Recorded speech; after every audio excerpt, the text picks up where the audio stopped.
আসসালামু আলাইকুম, welcome back to my channel. আমি আজকে আপনাদের সাথে যে রেসিপিটা শেয়ার করব তা হয়তো আপনারা এতক্ষণে বুঝেই গেছেন আমি কি রেসিপি শেয়ার করছি। আজকে আমি সবচাইতে সহজ পদ্ধতির একটা পুডিং শেয়ার করছি। খেতে খুবই মজার এবং তৈরি করতে খুবই সহজ। তো চলুন কথা না বাড়িয়ে পুরো রেসিপিটি আপনাদের সাথে শেয়ার করছি। আর অবশ্যই কিন্তু পুরো ভিডিওটি দেখবেন, তা না হলে মিস করে যাবেন এত মজার একটা রেসিপি থেকে। প্রথমে আমি ক্যারামেলটা তৈরি করে নিচ্ছি। আর ক্যারামেল তৈরি করার জন্য আমি যেই পুডিংয়ের পাত্রে পুডিংটা রেডি করব বা সেট করব, সেই পুডিংয়ের পাত্রে আমি ক্যারামেলটা তৈরি করে নিচ্ছি। এর জন্য দিয়েছি 1/4 কাপ চিনি আর দিয়ে দিচ্ছি সামান্য পরিমাণে পানি। পানিটা অনেকের চাইলে ব্যবহার না করেও পারবে। আমি চিনিটা একটু গলিয়ে নিচ্ছি, তারপরে চুলাটা অন করব। এখন আমি চুলাটা অন করে এটা খুব ভালোভাবে বলক তুলে নিচ্ছি। দেখতেই পাচ্ছেন এভাবে করে ইনস্ট্যান্ট দাঁড়িয়ে থেকে এই পুডিংয়ের ক্যারামেলটা তৈরি করতে হবে। বেশি কালার করা যাবে না, এভাবে করে একটু পরপর দুলিয়ে দুলিয়ে ক্যারামেলটা তৈরি করে নিতে হবে। দেখতেই পাচ্ছেন এই পর্যায়ে কিন্তু গোল্ডেন একটা কালার চলে এসছে। এভাবে ঘুরিয়ে ঘুরিয়ে দিয়ে আরেকটু কালার করে নিতে হবে। যখন এরকম একটা চকচকে কালার চলে আসবে বা ব্রাউন কালার চলে আসবে তখন আমি নামিয়ে নিয়েছি। আর এখন আমি ক্যারামেলের পরে যে মিশ্রণটা তৈরি করব পুডিংয়ের জন্য, সেই মিশ্রণটা তৈরি করে নিচ্ছি। দিয়ে দিচ্ছি নর্মাল টেম্পারেচারে আনা 4টি ডিম। ডিমগুলো কিন্তু অবশ্যই রুম টেম্পারেচারে থাকতে হবে। তো 4টি ডিম দিয়ে দেওয়ার পরে ডিমগুলো আমি ফেটিয়ে নেব। দিয়ে দিচ্ছি ভ্যানিলা এসেন্স। ভ্যানিলা এসেন্স দিচ্ছি আমি এখানে 1/2 চামচ থেকেও কম। দিয়ে দিচ্ছি চিনি। আপনারা যদি ভ্যানিলা এসেন্স হাতের কাছে না থাকে সেক্ষেত্রে এলাচের গুঁড়াও ব্যবহার করতে পারবেন।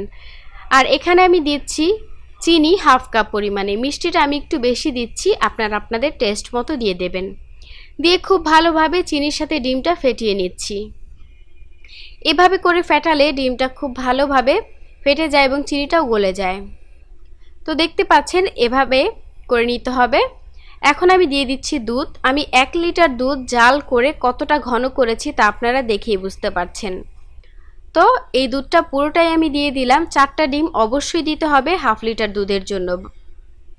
দিয়ে এখন খুব ভালোভাবে নাড়াচাড়া করে দুধের মিশ্রণের সাথে ডিমের মিশ্রণটা মিলিয়ে দিচ্ছি।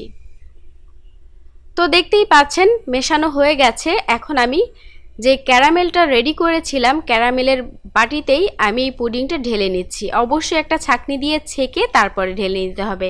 এতে করে পুডিংটা খুবই স্মুথলি বের হবে এবং খুবই স্মুথ লাগবে। তো ছেঁকে নিচ্ছি।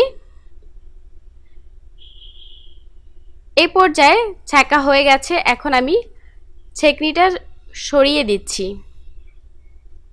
এখন আমি আর কোনো নাড়াচাড়া করব না, চলে যাচ্ছি ক্যারামেলটা ভাপে দেওয়ার জন্য। পুডিংটা ভাপে দেওয়ার জন্য এখানে আমি প্রথমে একটা হাঁড়িতে একটা স্ট্যান্ড বসিয়েছি, তারপরে পুডিংয়ের পাত্রটা দিয়ে এখন আমি উপর থেকে ঢাকনা দিয়ে ঢেকে দিলাম।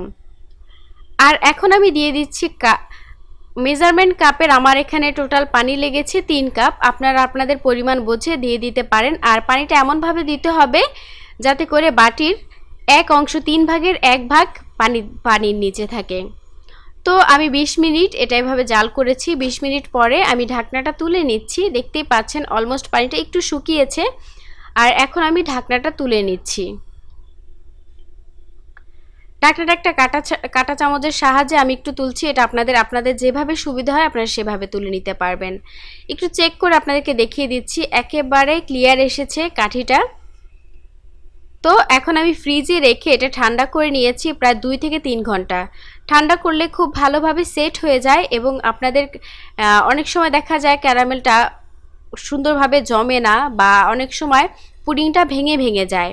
তো ঠান্ডা করে নেওয়ার ফলে এরকম হবে না, একেবারে পারফেক্ট হবে। এখন আমি আনমোল্ড করে নিচ্ছি। খুব সাবধানে করবেন এই কাজটা, খুব তাড়াহুড়া করার কোনো প্রয়োজন নেই। সাবধানে করলে পুডিংটা ভাঙবে না, যেহেতু পুডিং অনেক বেশি সফট হয়।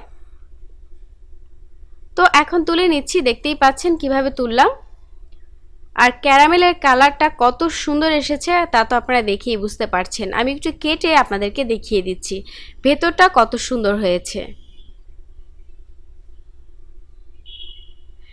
একেবারে এই প্রসেসগুলো ফলো করে যদি আপনারা পুডিং রেডি করেন সেক্ষেত্রে আপনার পুডিংও একেবারে পারফেক্ট হবে আমার মতো। খেতে অনেক বেশি মজার এবং তৈরি করতে কত বেশি সোজা তা তো আপনারা দেখেই বুঝতে পারলেন।